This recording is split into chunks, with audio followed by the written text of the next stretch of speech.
Okay, we start the bread with 3.5 cups of flour, and you got to be really careful to get a good measured amount here. So you just level it, but make sure you don't have any dead spaces in your cup of flour. It's really important to have it accurate, and it has to be bread flour too. So if it's not bread flour, you're going to do yourself some unfavors, but we just get it like that. It's worth taking your time, because the most important thing that you have when you're making the bread is the ratio of water and flour is absolutely critical. That is the most important thing. Okay, there's 3.5 cups. Half a teaspoon of yeast, and if you're a little bit over or a little bit under, that doesn't really matter so much. You can, like I said, it's the ratio of water and flour that is the most important thing. So we just stir that in, and then off to the water. Okay, now here's the hard part to making bread. It's the hardest part. I fill this container with 1 2/3 cup water, and it should be room temperature if you're going to do it overnight. You know, let it ferment overnight. But if you want to make the bread that day, then you could do like 103 degrees or so. Then I take a 2-ounce thing, 2-ounce container, and I remove it. And the reason for that is because every flour has different water absorption. So you want to set that aside. You are going to use some of it immediately, and you may or may not use the rest of it later. So that's the most important part with the water. Okay, now that we removed our 2 ounces of water, we're going to stir this in. Our yeast is already in there, and it should be a little bit on the dry side, drier than what you would think. And that's really, really important. If it's too dry, then it's a lot of elbow grease to develop the glutens during the stretch and fold phase. But if it's too wet, it's too sticky, and you won't end up with a very good bread. There's a sweet spot, and that sweet spot is really, really important. And there is a little bit of a tolerance in that sweet spot, but mostly during this phase, you want it to where it doesn't really quite want to absorb all of the flour. So it's going to be kind of floury here. And you know, you really hit the sweet spot if you can kind of get it to absorb all the flour, but just barely. You just kind of, you're just stirring it in, feeling for any wet spots. Even through the gloves, you're just kind of getting a feel for it. If you have to, you add flour. If you have to, you add water. Just whatever it takes to get to that sweet spot. And you can see it's starting to want to absorb the flour, but just barely. It's still pretty floury at the bottom of it, and that's probably just about perfect. So then what we're going to do is we're going to get this off my gloves, and then we're going to cover it and let it sit for 15 minutes. And that's going to kind of wake up the yeast a little bit, and it's going to help absorb the water a little bit more uniformly. And then we're going to do the stretch and fold. So it's just going to sit here for 15 minutes covered. And then we put the elbow grease in. Okay, while we're waiting for that 15 minutes, we do this. We take our 1.5 teaspoons of salt, and we take some just spare flour out of the bag, and we take that 2 ounces of water we set aside, and we're going to just pour a little bit of that water in there just to absorb the salt. Kind of get it nice little salty mixture here. And then we're going to add some flour to get it kind of near the same consistency, because if you just add salt with a little bit of water into your dough that you're making, you'll make it too watery. So you want to kind of match your consistencies here. And then this will just sit open on the counter until we add it into the dough, which will be the very next step. Then it'll be slap and fold. But even this is pretty runny. So this will change the consistency of the entire dough and make it too wet. So we'll just add a little more flour. Once we get this up kind of close to it, then it'll be ready to go in when the time's up. All right, our 15 minutes are up, so we'll take the cover off. I'll set that aside, and this is what I ended up for consistency on this. It's a little bit on the slightly on the wet side. It's not the same as this, but I think this is going to be a little bit on the dry side because it didn't really get all of the flour absorbed. So what we're going to do is we're going to take it out, and we're going to start putting this in. Then we're going to slap and fold so that we end up developing the glutens we want. And then I just kind of roll it in like that. And just this being a different consistency, a little bit on the thinner side, will actually make this entire dough a little bit wetter. It doesn't take much. As a matter of fact, if you had a really dry dough, you might add just half a teaspoon of water, and that would make it significantly wetter, maybe almost too wet. So very, very small amounts of water will change your dough significantly, and that's the hardest part to making the bread. So I'll just get that in there like that, set aside, get the rest of our flour in here. And if we're a little bit on the dry side, I might just add that half a teaspoon. So I stir it in, get all this set up, and then we're going to do the slap and fold, and we're going to develop our seam. And once we develop our seam, it's going to stay that way throughout the entire process. So the direction of our seam will never change. A good dough, and this isn't looking too bad. This is feeling really good. So, okay, so now we're going to develop our seam, and we're going to slap and fold. So this is going to be our seam side right here. And so what we do is we give it a little slap. Okay, then you stretch it, and it will tear. It's just absolutely will just tear right now because we haven't developed any glutens. If it's a little bit on the wet side, it'll be a little more sticky, and if it's a little bit on the dry side, it won't stick, but then it's really hard to develop glutens. So you just stretch it a few times, stretch it a few times, and this is the seam here. So then we're going to slap it. You can slap it again. We're going to do this for 5 to 7 minutes, maybe upwards to 10 if it was a little bit on the dry side. A good dough will actually leave little bits and pieces behind on your counter, and then the next time you slap it, you just suck them up. And as we develop glutens more and more, that'll happen less and less.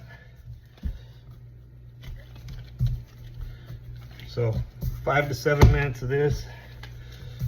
I'll turn this thing back on after it gets, but you just slap it, turn it, slap it again, fold it. Do it hard. As you develop it,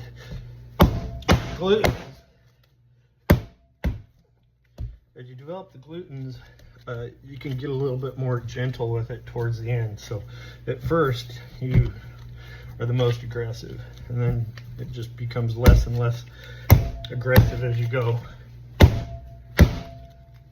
And we're already developing some gluten, so it's starting to be, you know, a little bit more dough-like. All right, back in a second. Okay, so we have developed a really nice gluten on this dough. It's come out with really good consistency. It's a little bit sticky. I think it's pretty much perfect. And you can see it'll just stretch now. It won't rip. It's really nice. Now we're going to reuse the bowl that we just did, and we're going to cover it.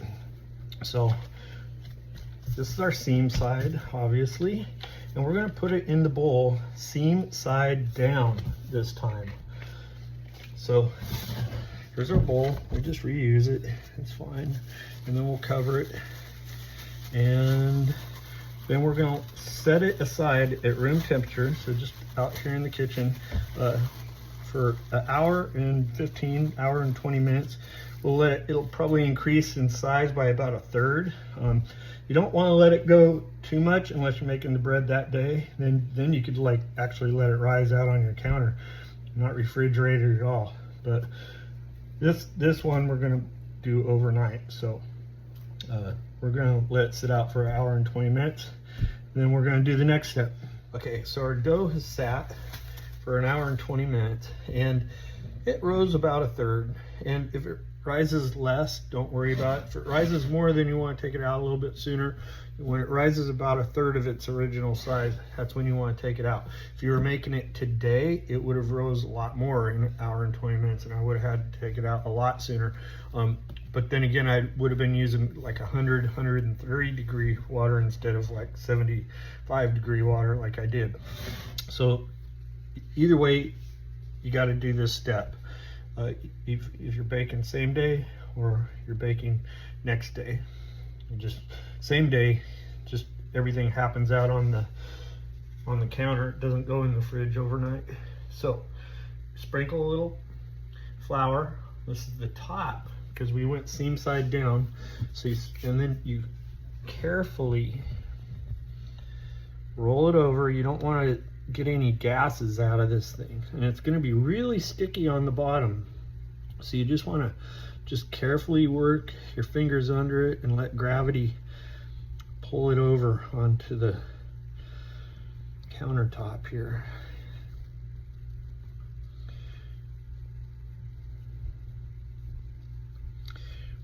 It just takes a minute. It slowly kind of comes out, and you just kind of help it out.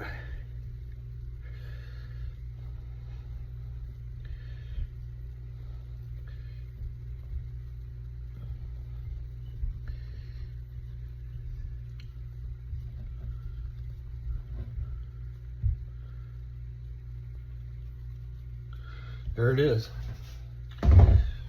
So now what we do is we smoosh around the top. Work it. Get a nice round top. Then some people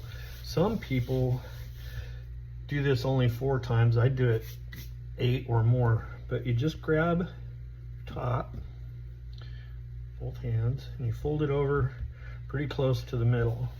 Rotate it over to the middle. You're just really making a nice bottom seam here. And this dough is absolutely beautiful. So it's smooth, soft. It's gonna be really good bread. Like that. Like that. Now, carefully roll it over onto the seam side. Set it down and you just squeak it around a little bit. Make it nice and round. Make a pretty shape. And then we let it set for 5 minutes. And that's just to let the seam set on there. And then we're going to put it into a different basket. And in my case, I'll let it sit overnight. The same day, you'd still put it in the same basket, still do the same thing, and it'd just finish its rise in the basket out on the counter. Anyways, see you in 5 minutes. Okay, 5 minutes have passed. So now we're gonna put it into our nifty little Amazon bread bowl thing with a nice little breathable cloth there. And we're going to carefully roll it over, and we're gonna put the top side down, seam side up. So we just pull it off.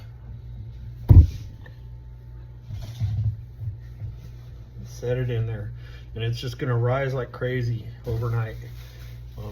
Same day bread, it would rise for another couple hours pretty easily on the countertop, but you still get it into your little bread bowl thing.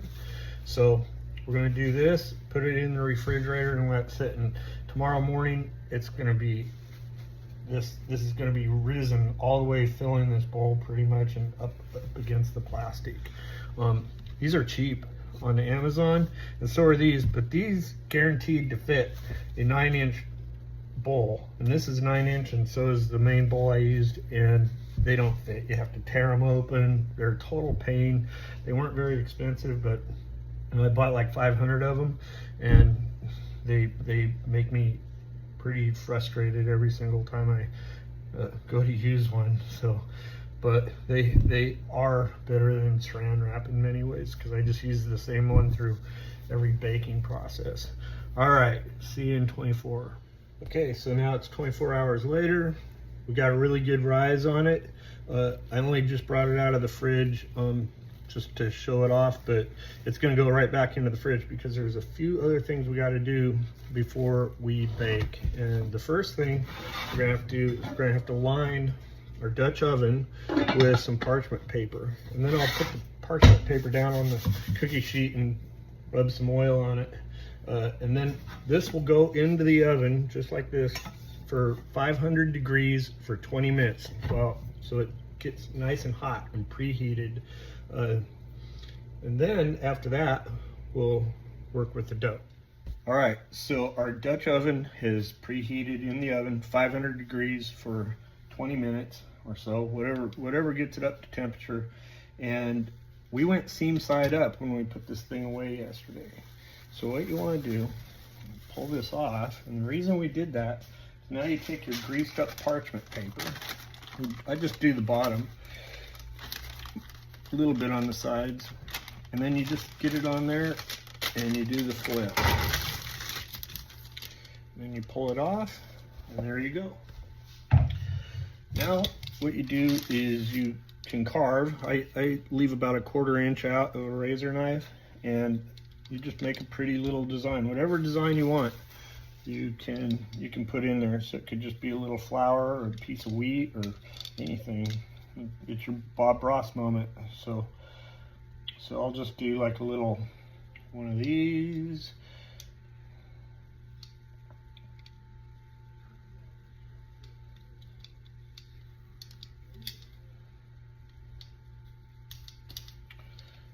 Something that'll do its thing. Then what we do is you gotta be really careful working with a 500 degree pot here. So it comes out, we pull the lid off, we put this in, put the lid back on, and it goes back in the oven for 20 minutes at 500.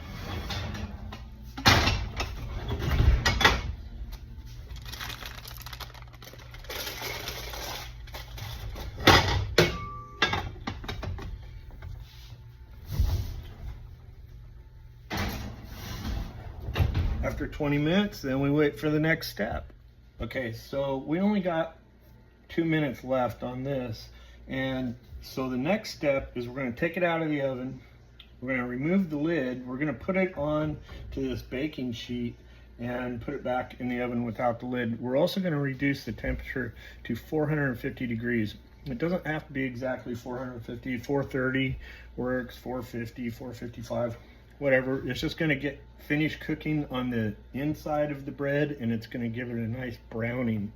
So when I'm a couple minutes out, I reduce the temperature to the 450 mark, and then I use a thermometer on the inside, and you can use these kind, but it only goes up to 190 degrees. So, and they're also kind of historically very inaccurate.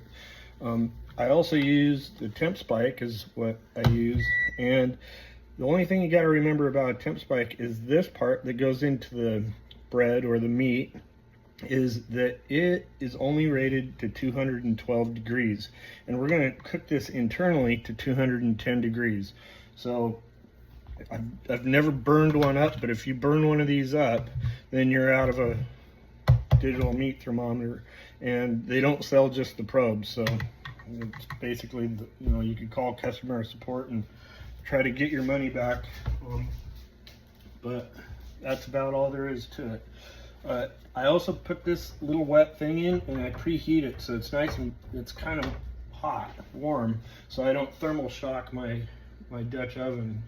So we'll call that 20.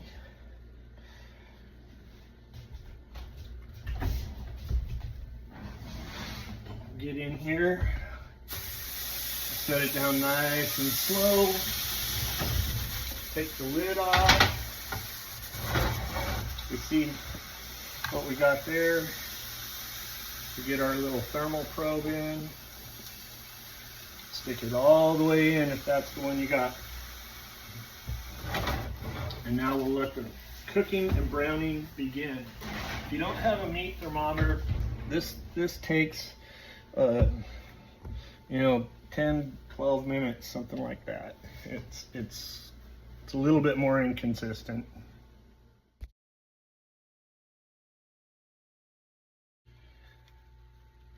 Okay, so my total cook time on this so far has been 12 minutes, and we're pretty much up to temperature. You want to be anywhere between 200 and 210. I usually take it to 210, but we're gonna just pull it now. So oven on.